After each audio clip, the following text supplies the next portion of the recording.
বলছেন মুহাম্মদ সাল্লাল্লাহু আলাইহি সাল্লাম, আপনি কি জানেন হামিয়া কি?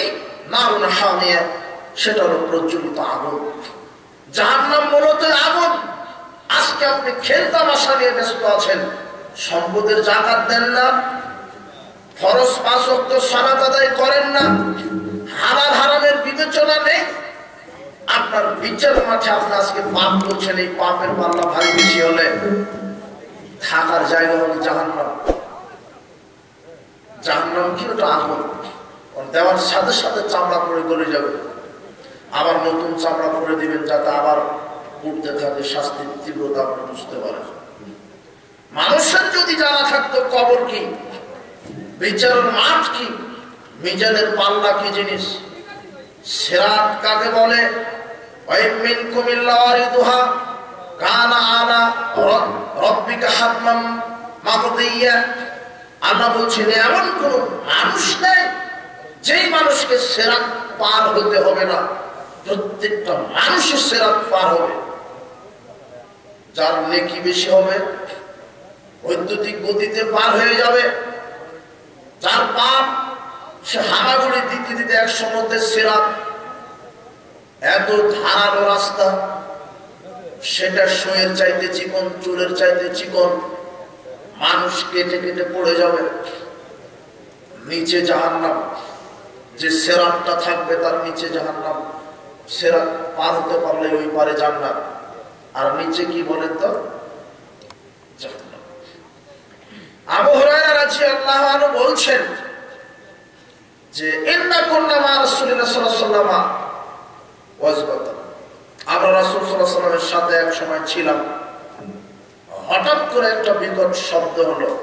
তিনি বললেন আতাদরুনা মা হাযা, তোমরা কি বলতে পারো এটা কিসের শব্দ? সাহাবারা বলছেন আল্লাহ রাসূল আলাম, আল্লাহ তার রাসূল ভালো জানেন। তখন তিনি বললেন হাদা হাজারুন, এটা হলো পাথরের শব্দ। রমিয়ামি ফিন নার, আল্লাহ 70 বছর পূর্বে 1000 লক্ষ কোটি টন ওজনের পাথর জাহান্নামের মুখে ছেড়ে দিয়েছিল। 70 বছর পরে আজকে জাহান্নামের তলদেশে এসে পৌঁছালো।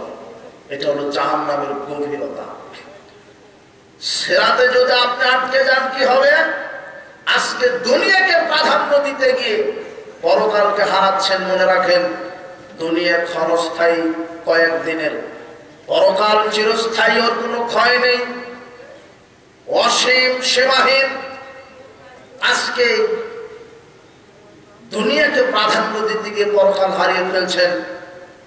আপনাকে কি দিয়ে বোঝানো যাবে? যেদিন সিরাত পার হতে কি কেটে পড়ে যাবেন, জাহান্নামে পড়তেই লাগবে 70 বছর। আপনার শুধু জাহান্নামে পড়তেই লাগবে 70 বছর। আপনাকে কি দিয়ে বোঝায় সিরাত কি, পুল সিরাত? আপনাকে কি দিয়ে বোঝায় মিজানের এই দাড়ি পাল্লাটা কি? আপনাকে কি দিয়ে বোঝায় বিচারের মাঠ কি? আপনাকে কি দিয়ে বোঝায় কবর কি?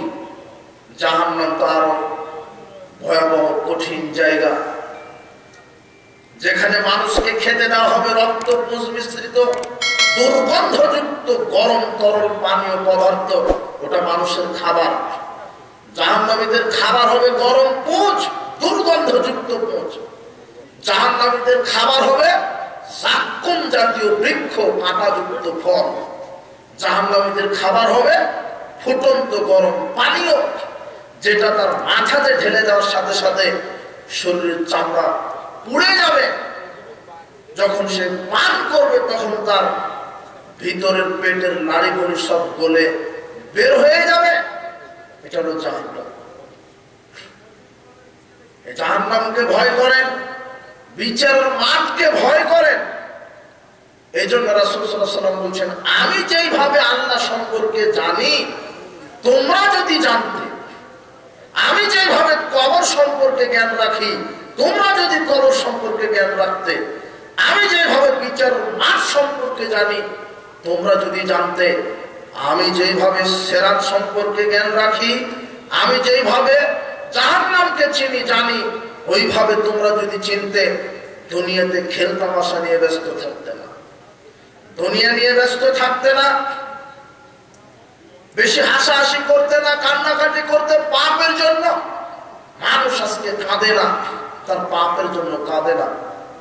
মানুষ খেল তামাশা নিয়ে ব্যস্ত, হাসি ঠাট্টা নিয়ে ব্যস্ত, আমোদ প্রমোদে ব্যস্ত, দুনিয়ার এই চাকচমক, এই খেলা লীলা খেলা নিয়ে ব্যস্ত। মানুষ পরকালকে মূল্যায়ন করে না। আজকে আপনি যে মাজলিসে বসে আছেন, এই মাজলিসের গুরুত্ব আল্লাহর কাছে কত জানেন? এই মাজলিসের গুরুত্ব আল্লাহর কাছে এত বেশি, আপনি এখানে আজকে ইলম বিদ্যা অর্জন করার জন্য এসেছেন। রাসূল সাল্লাল্লাহু আলাইহি ওয়াসাল্লাম বলেছেন, মান সালাকা তরিকান ইয়াতলুবু ফি ইলমান, যে ব্যক্তি বিদ্যা অর্জন করার জন্য রাস্তা অবলম্বন করে, সালাকাল্লাহু বিহি তরিকাম মিন তুরুকিল জান্নাহ, আল্লাহ ওই ব্যক্তিকে জান্নাতের অনেক পথের মধ্য থেকে সহজ একটি জান্নাতের পথে পৌঁছিয়ে দেন।